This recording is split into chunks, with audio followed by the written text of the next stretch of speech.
of doing away with the dollar.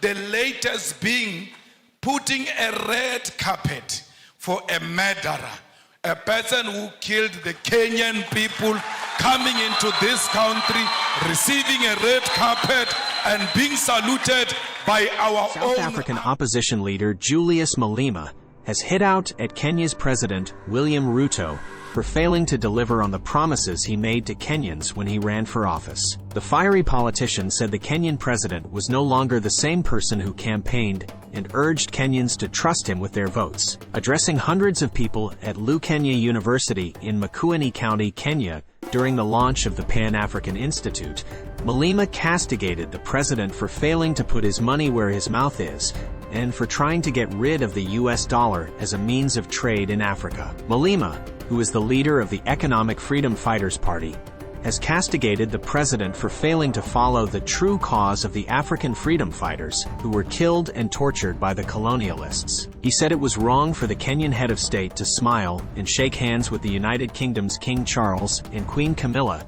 during their visit to the country last week. Hello, welcome to my channel, and make sure to subscribe, like, and share. Election and the things he's doing now are two different things. I don't know. Because I heard him saying we need to do away with the dollar and build our own currency.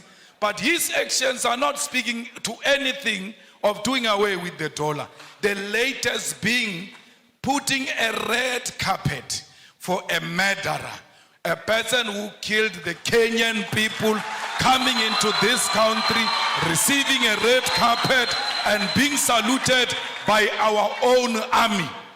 This is not a Kenyan army, it's not a colonialist army. The Kenyan army is a product of the Mau Mau rebellion. And those who killed our people in the Mau Mau rebellion cannot be saluted by the same army of the children of those who were killed during Mau Mau rebellion. We have a duty to stay true to the cause. We have a duty to remind the King and Britain of what they did to us. Indeed, he shows no remorse. He says this was bad, it shouldn't have happened. But he runs short of, I apologize, I am sorry.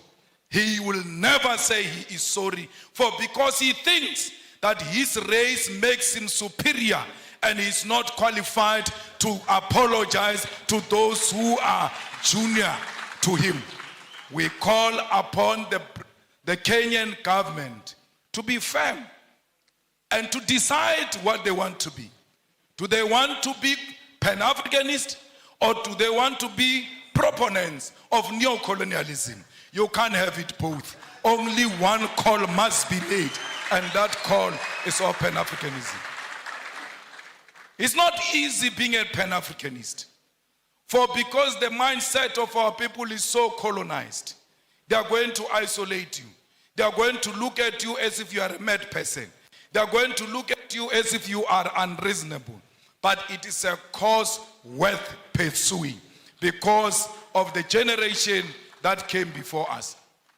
We don't want visas. We want one currency for Africa. Because our currency can be more powerful than the pound and the dollar combined.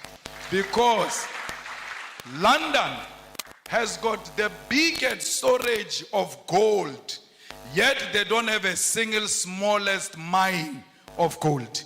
Their economy is based on our minerals. And if we safeguard our minerals and protect them and say out of these minerals, we are producing a currency that is going to compete internationally, we stand a good chance. We need African Central Bank. We need African Monetary Zone. We need African military combat, because these pockets of wars that are happening in Africa are not of our own making.